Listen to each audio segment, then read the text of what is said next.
What happens when you give absolute power to a person, complete control over people's lives with no accountability?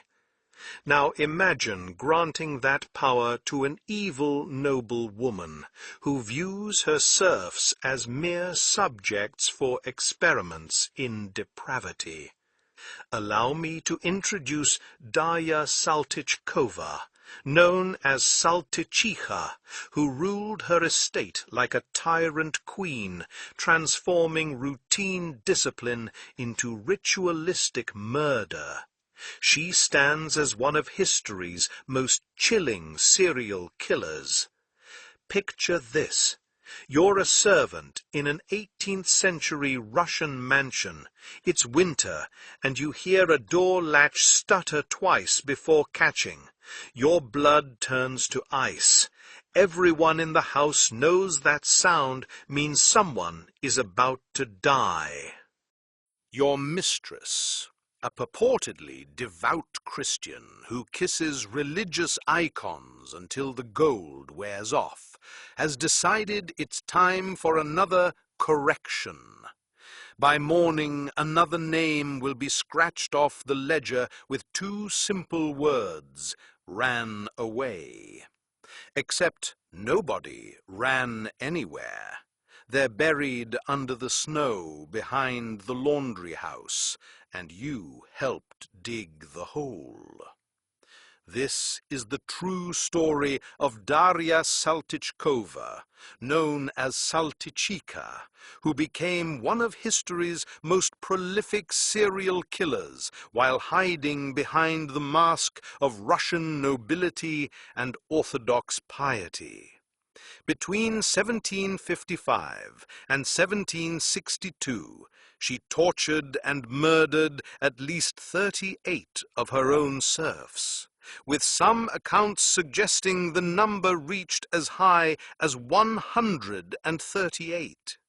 She operated with complete legal immunity in a system that treated human beings like livestock, and she almost got away with it.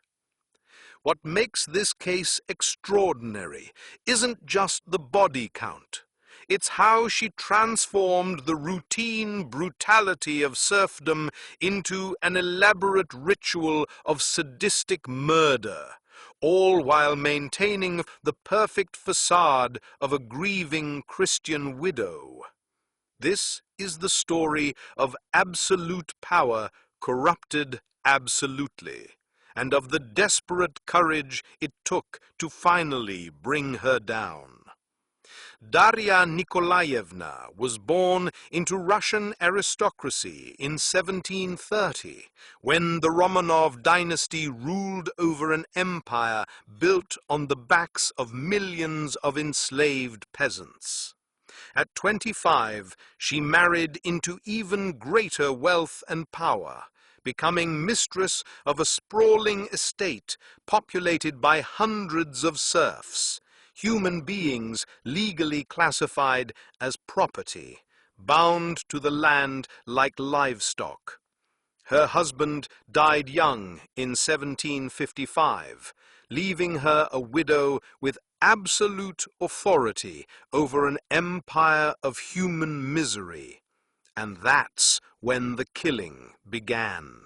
The tools weren't exotic or expensive. Birch rods soaked in salt brine to make them more flexible and durable.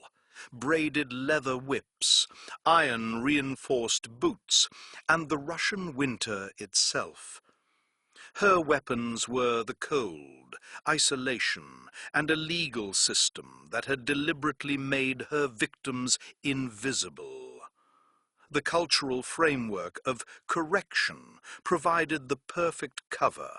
What looked like legitimate punishment from the outside was systematic torture within the walls of her estate.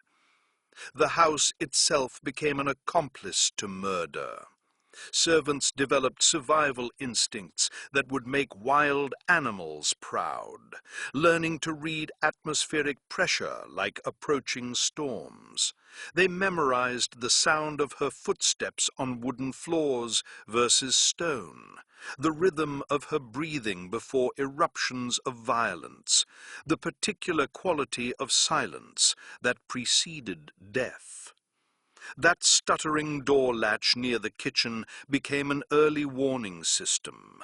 Anyone who heard it knew to become invisible or risk joining the disappeared.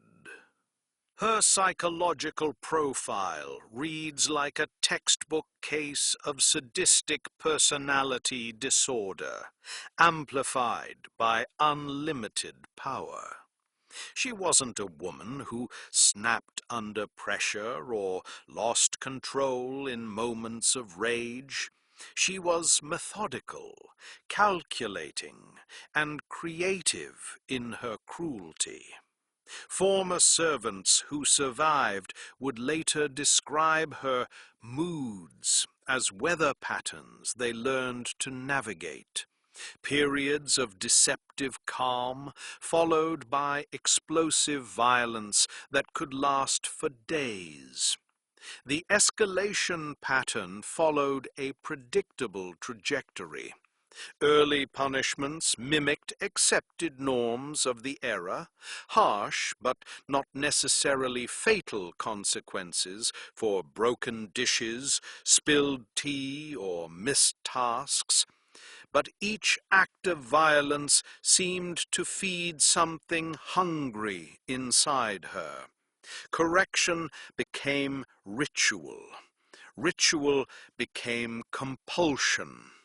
The woman who spent mornings in fervent prayer spent afternoons orchestrating elaborate tortures that turned human beings into learning experiments in how much agony the body could absorb.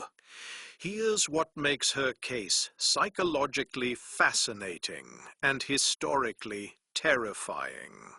She wasn't a hypocrite about her faith. Her religious devotion appeared genuine, fervent, yet apparently untroubled by the screams echoing through her estate. She prayed daily, fasted on holy days, made generous donations to Orthodox monasteries, and crossed herself with theatrical piety. The same hands that caressed icons at dawn were giving orders for systematic torture by noon. This wasn't cognitive dissonance, it was integration. Her faith and her cruelty fed each other in a closed psychological loop. The first recorded escalation occurred in winter 1757, roughly 2 years after her husband's death. The victim was a young woman whose name appears in different accounts as either Praskovia or Vasilisa. The uncertainty itself tells a story about how thoroughly the system erased these lives. She had slipped on the ice while carrying folded linen across the courtyard, ruining expensive cloth in the muddy slush. A costly accident, but hardly unique in a Russian winter. What followed was unprecedented. She was dragged to a storage room near the kitchen, where broken windows ensured the temperature stayed brutal. What happened over the next 3 days was later reconstructed by investigators from physical evidence and survivor testimony. Saltychikha didn't simply beat the girl to death. She experimented with her. How long could a person survive in sub-freezing temperatures? How much pain could be inflicted before unconsciousness provided mercy?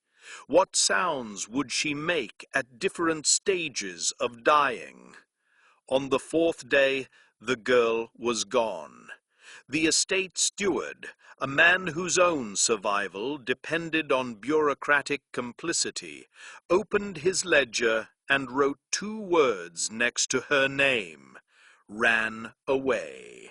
His hand shook as he formed the letters, knowing he was documenting a lie that could cost his own life if he wrote the truth. The ledger closed like a mouth, keeping deadly secrets. But one person refused to let the death pass unmarked: the estate's cook, whose own survival hung by threads of silence and invisibility, tied a knot in a piece of cotton thread and buried it in the snow behind the laundry house. It was a memorial smaller than a whisper, invisible to everyone except the woman who placed it there. Years later, when investigators finally dug up that patch of ground, they would find the soil strangely soft and mixed with fragments of bone, cloth, and hair. That thread marked the first of many graves. Take the case of Aquilina, a woman remembered by survivors for her infectious laugh and natural leadership among the female serfs, her crime being described by Saltychikha as too shrill during work. The accusation itself reveals the arbitrary nature of the targeting. Joy had become an offense punishable by death. Aquilina disappeared after 2 days of systematic torture over a broken teacup. According to testimony collected years later, she was forced to kneel on frozen ground while buckets of ice water were poured over her head at regular intervals. The process continued until her body simply stopped functioning. The most psychologically devastating case involved a young mother also named Darya, a cruel irony that wasn't lost on later investigators. This Darya's small child had soiled the floor in the main house during one of his rare visits to see his mother work. Saltychikha ordered the woman stripped naked and forced to stand barefoot in deep snow while her child was made to watch from a window. The psychological torture was as calculated as the physical. A young boy who witnessed this scene later told investigators in barely audible testimony, "She would not let my mother look at me while she was beating her." The child was forced to watch his mother die over 3 days while being denied even the comfort of eye contact. The commission that eventually investigated these crimes copied that particular testimony onto a separate sheet of paper, perhaps recognizing it as evidence that transcended legal categories and entered the realm of pure human evil. But here's what makes this story more than just a catalogue of historical horror. The system worked exactly as designed. Every death was carefully documented as a disappearance. Every murder was bureaucratically transformed into evidence of ungrateful serfs abandoning their generous mistress. The estate steward, the local parish priest, the regional administrators, everyone participated in a conspiracy of willful blindness that kept the killing machine operational. The steward's ledgers tell their own story of administrative terror. His handwriting grew shakier with each "ran away" entry. Certain pages show evidence of being rewritten multiple times, as if he struggled to find euphemisms that his conscience could bear. Inventory records reveal unusual patterns. frequent orders for quicklime, requests for additional firewood for rooms that servants never used, requisitions for unusually large quantities of cloth suitable for wrapping bodies. Most tellingly, the gaps in his records follow a pattern. Names would appear on daily work rosters for weeks or months, then simply vanish without explanation or forwarding information. No farewell wages paid, no documentation of departure, no record of destination. People were there one day and gone the next, erased from existence with bureaucratic efficiency. The Orthodox parish records reveal a parallel conspiracy of silence. Deaths that should have been recorded in church books simply weren't. Families who should have received proper Orthodox burial rites were told their relatives had abandoned the faith by running away. The local priest, whose spiritual authority was supposed to provide some check on noble excess, instead became an enabler who sanctified the system through strategic ignorance. This wasn't incompetence or oversight, it was institutional design. The entire social structure of Imperial Russia depended on making serf lives invisible and disposable. Saltychikha simply pushed that logic to its extreme conclusion.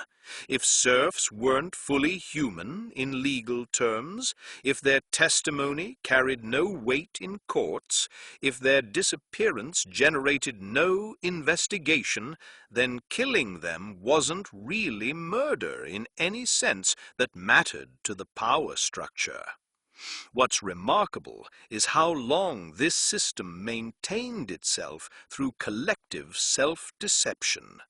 Neighbors who lived within miles of the estate developed elaborate myths to explain the strange sounds that carried on winter winds, the unusual number of departures, the way conversation stopped whenever Saltychikha's name was mentioned.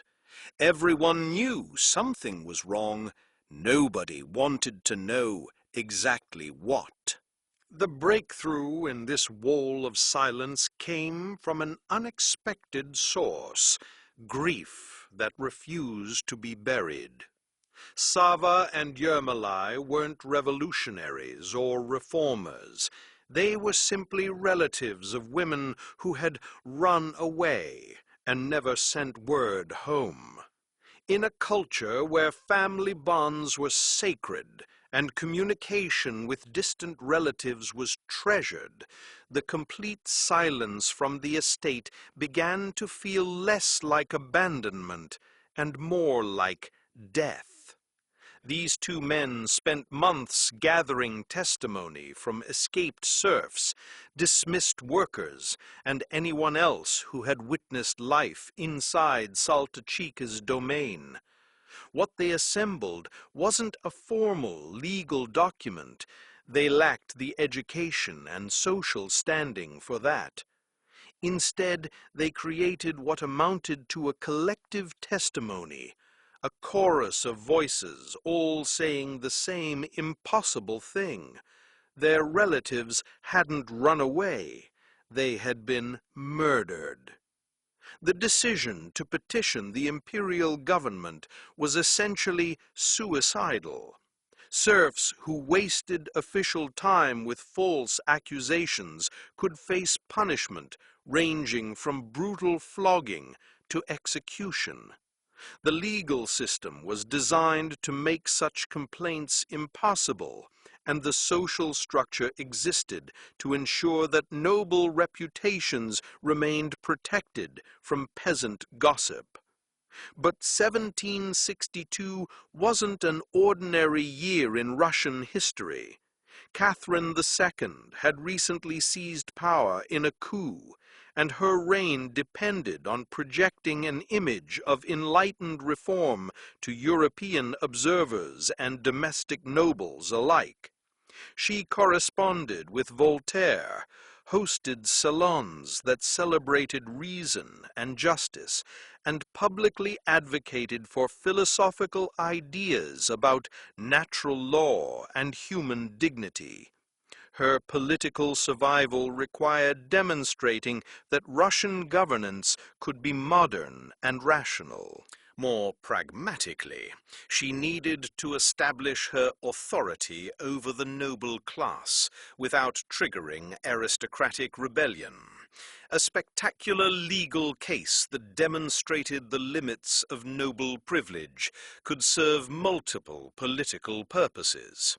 It would impress foreign observers, warn domestic nobles about the boundaries of acceptable behavior, and demonstrate that the new empress's justice applied equally to everyone. When Sava and Yermolai arrived in Moscow with their folded petition, they entered a bureaucratic maze designed to deflect exactly their kind of complaint. Government offices reeked of ink, wool, and institutional indifference. Clerks had been trained to recognize troublesome peasants and deflect their concerns with practiced efficiency.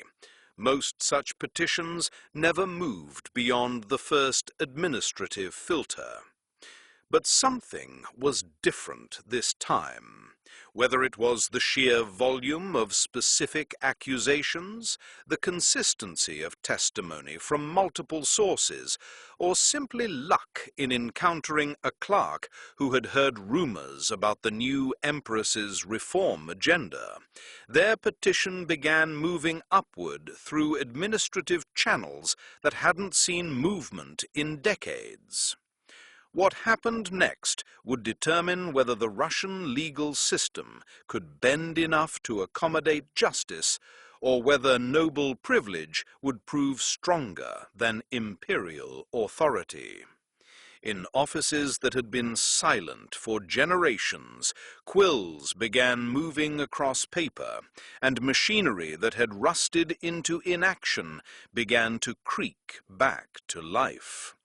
The petition landed on the desk of a mid-level administrator who had spent his career avoiding exactly this kind of decision. The safe choice was obvious: file it away and pretend it had never arrived.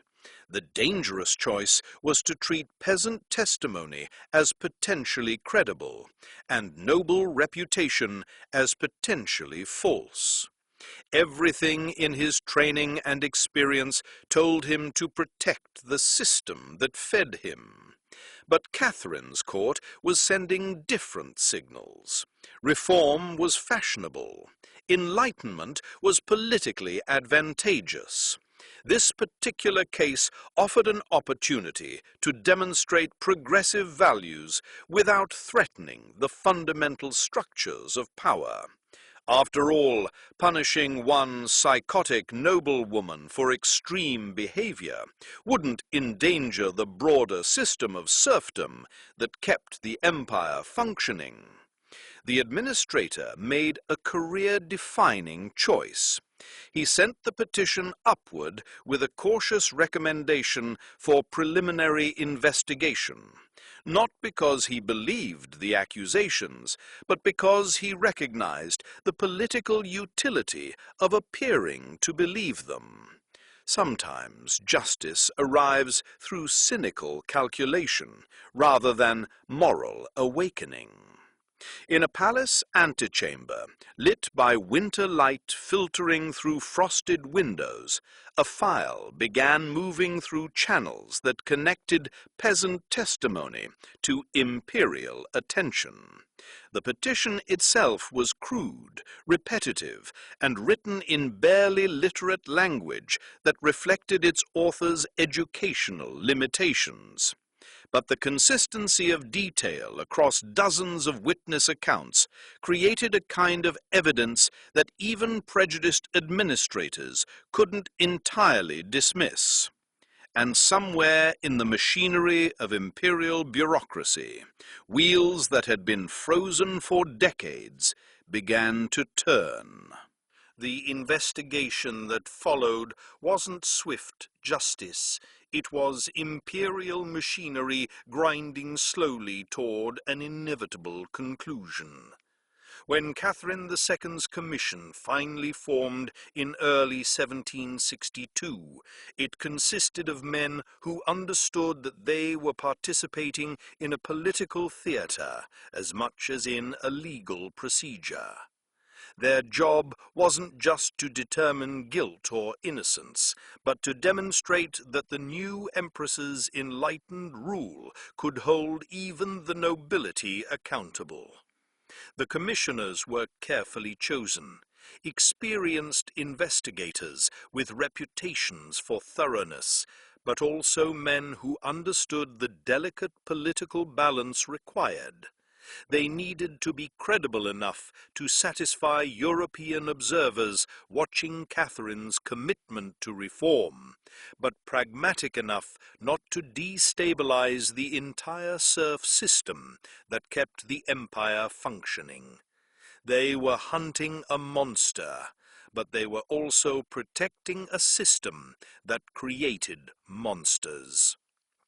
When the commission's black carriage rolled through the gates of Saltychikha's estate in a grey morning in March 1762, it left tracks in snow that the wind immediately began erasing, as if the house itself wanted to hide evidence. The investigators stepped out into air that stung with the bitterness of frost and fatigue, and they could sense something was amiss in the atmosphere before they'd spoken to a single witness. The estate was still operational, still populated by serfs who had survived years of orchestrated terror. However, the investigators immediately noticed how these people moved, like prey animals in the presence of predators, even when the predator was absent. Conversations stopped when officials appeared. Eyes tracked movement with hypervigilance. Everyone seemed to be holding their breath, waiting for permission to speak or for the orders to be given. The head investigator, a methodical man named Volkonsky, whose own noble blood gave him access to social networks that would prove crucial, began with the physical evidence.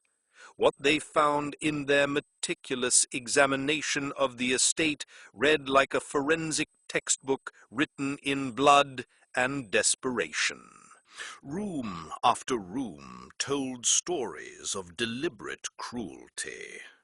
Scratch marks gouged into wooden walls at exactly the height of human heads being smashed repeatedly. Blood stains ground so deeply into floorboards that years of scrubbing couldn't remove them. Iron rings embedded in stone walls at heights that suggested people had been chained in positions designed to maximize suffering while preventing death from positional asphyxia. In the storage room, where the first confirmed murder had taken place, they found something that haunted the investigators' dreams for years afterward. Child-sized handprints pressed into the wooden walls, preserved by some combination of blood, cold, and desperation. A small person had clawed at those walls with such force that their fingernails had left permanent marks in the wood. The investigators brought measuring tools and suspicious minds, but what they found exceeded their capacity for objective documentation. They measured rooms designed for torture, catalogued implements crafted specifically for prolonged suffering, and tried to calculate the mathematics of calculated murder. Their reports would later read like architectural surveys of hell. In the attic, they discovered bundles of birch rods prepared according to techniques that seemed almost ritualistic.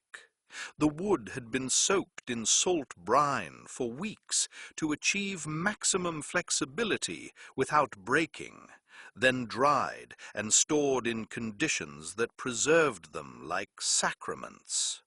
Some had been wrapped in cloth stained with substances the investigators preferred not to identify. Others showed wear patterns consistent with repeated use over extended periods. But the most damning evidence was bureaucratic. A chilling cover-up woven into the estate's records. Ledgers bore torn pages and gaps where names vanished without trace. Parish registers omitted deaths that should have been sacredly noted. Work rosters erased people as if they'd never existed.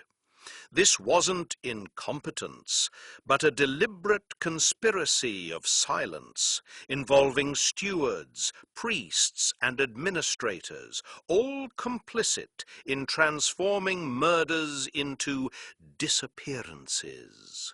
The estate steward, a thin man whose hands shook constantly during questioning, initially maintained the official fiction. Everyone who had disappeared had simply run away in search of better opportunities elsewhere. It was, he insisted, a common occurrence that reflected the ingratitude of modern serfs who no longer appreciated the security of traditional arrangements. But as the investigators applied pressure with questions about specific individuals, timeline inconsistencies, and the unusual coincidence of disappearances following punishments, his story began to crack like ice in a spring thaw. He had kept private notes, insurance policies really, documenting what had actually happened, hidden in case he ever needed to trade information for his own survival. When he finally broke, the confession poured out like water through a broken dam. Yes, people had been tortured to death. Yes, the "run away" entries were lies. Yes, he had helped dispose of bodies and falsify records, because refusing orders from Saltychikha meant joining the disappeared. He had been an accomplice to murder because the alternative was becoming a victim. His private ledger, produced from its hiding place behind a loose stone in his office wall, contained the real accounting of Saltychikha's reign of terror. Names, dates, methods of death, burial locations, all documented with the meticulous accuracy of a man who understood that his own survival might someday depend on being able to prove exactly what he had witnessed. The investigators cross-referenced this hidden ledger with testimony from surviving serfs, and a pattern emerged that was even more methodical than they had initially suspected. Saltychikha hadn't simply been killing people in fits of rage. She had been conducting what amounted to experiments in human suffering, exploring the boundaries between torture and murder with scientific curiosity. Witness testimony revealed the psychological sophistication of her methods. She would often begin punishments with victims fully clothed and relatively comfortable, then gradually escalate the severity over days or weeks. This served multiple purposes. It prolonged her entertainment, increased the educational value for other serfs forced to witness, and allowed her to study how much human beings could endure before death provided mercy. A woman named Fedora testified that she had been forced to assist in several torture sessions, holding victims in position while Saltychikha applied various instruments and techniques. The testimony was given in a flat, dissociated voice that reflected deep psychological trauma, but the details were precise and consistent with physical evidence found at the scene. According to Theodora's account, Saltychikha treated these sessions like religious rituals, often crossing herself before and after acts of torture, sometimes pausing to pray for the souls of her victims even as she continued inflicting agony. She seemed to believe that the suffering she imposed was spiritually beneficial, purification through pain that would help cleanse her victims' souls before death transported them to judgment. Another survivor, an elderly man who had worked as a groundskeeper, provided crucial testimony about body disposal methods. He had been ordered to dig graves in specific locations around the estate, always during winter when the ground was harder to excavate but easier to conceal disturbed earth. The graves were shallow but numerous, scattered across the property in patterns that suggested careful planning to avoid detection.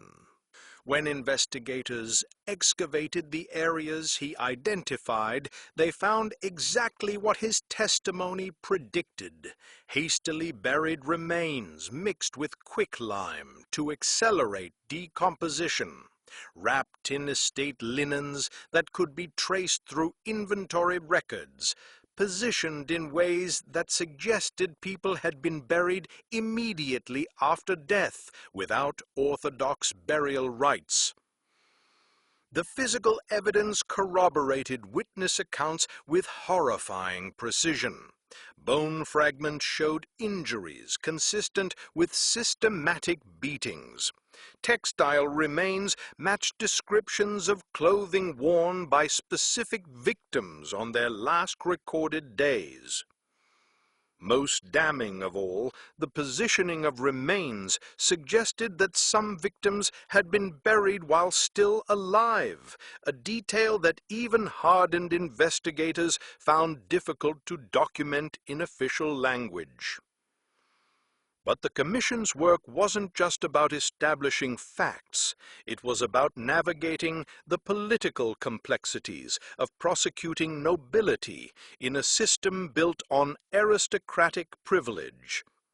Every piece of evidence had to be documented in ways that would satisfy European observers of Catherine's enlightened justice, while not setting precedents that might threaten the broader structure of noble authority. The investigators found themselves walking a careful line between justice and stability. They needed to prove Saltychikha guilty of crimes serious enough to justify extraordinary punishment. Still, they couldn't acknowledge that the legal system had been designed to enable such abuse without implicating its foundations. They had to present this as an aberration rather than a logical conclusion of imperial policy. Meanwhile, news of the investigation was spreading through networks of noble families, creating anxiety about where such precedents might lead. If serf testimony could bring down one aristocrat, what prevented it from threatening others? Conversations in Moscow salons grew careful, and estate management practices quietly became more circumspect as nobles realized they were being watched in ways that hadn't existed. Catherine herself was managing multiple audiences simultaneously. To European philosophers and political observers, she needed to demonstrate commitment to Enlightenment principles of justice and human dignity. To domestic nobles, she needed to show that reform had limits and wouldn't fundamentally threaten their privileges. To the broader population of serfs, she needed to suggest that imperial justice could hear their voices in rare moments without granting them lasting power. The Commission's interim reports, carefully worded to serve these political purposes, began circulating through government offices in language that satisfied everyone while committing to nothing.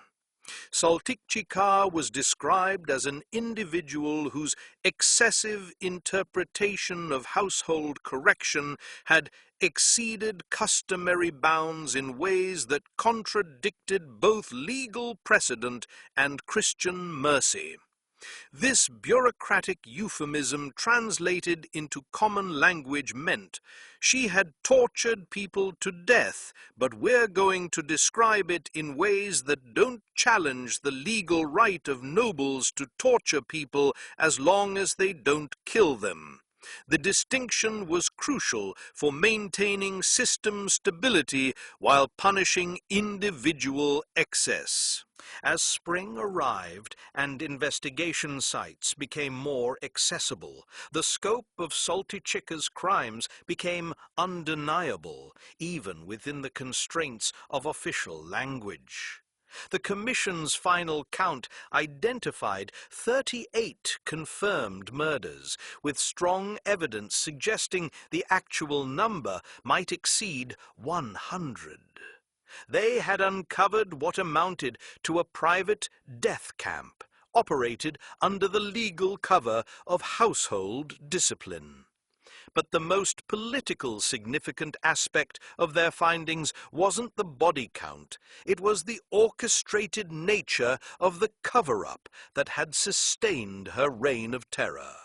Local officials, parish priests, regional administrators, and imperial bureaucrats had all participated in maintaining the fiction that dozens of people had simply run away rather than been tortured to death.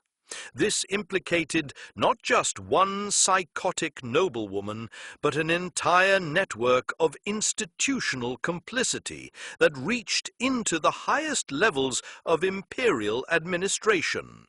The Commission faced a choice: expose the deliberate nature of this enablement and potentially destabilize trust in imperial governance, or focus narrowly on Saltychikha's individual crimes while leaving the enabling system intact. They chose preservation of the system over complete accountability, a decision that would echo through Russian legal culture for generations. Their final report documented Saltychikha's guilt in language that was unmistakable, while carefully avoiding broader implications about institutional reform that might threaten stability. The investigation had taken nearly 6 months, involved dozens of officials, and generated enough documentation to fill multiple volumes. But the most important outcome wasn't legal or procedural. It was the demonstration that serf voices could, in rare cases, challenge noble immunity and demand imperial attention. The precedent was narrow, carefully constrained, and embedded within language that limited its broader application. But it was real, and it would be remembered by people who had never before imagined that their words could matter to power. As summer approached and the commission prepared its final recommendations, everyone involved understood that they were participating in theater as much as justice. The performance required Saltychikha's punishment to be spectacular enough to satisfy demands for accountability, while remaining limited enough to preserve the structures that had made her crimes possible. Catherine's solution would prove to be politically brilliant, a punishment that appeared to transcend traditional aristocratic immunity, while actually reinforcing the imperial prerogative to determine when and how such immunity might be suspended. Justice would be done, but on terms that strengthened rather than challenged the system that had enabled mass murder. The stage was set for a conclusion that would satisfy everyone's political needs, while providing closure for no one's moral demands. Imperial justice was about to demonstrate both its power and its limitations in a performance that would echo through Russian legal culture for generations. On a Moscow morning heavy with the crowd's hushed anticipation, Red Square became an amphitheater where Saltychikha stood in a plain grey dress beneath a placard declaring, "This woman tortured and murdered." The message was clear. Noble blood offered no immunity when crimes defied justice. Catherine's politically brilliant punishment, public humiliation followed by lifelong imprisonment, balanced spectacular justice with the preservation of noble privilege.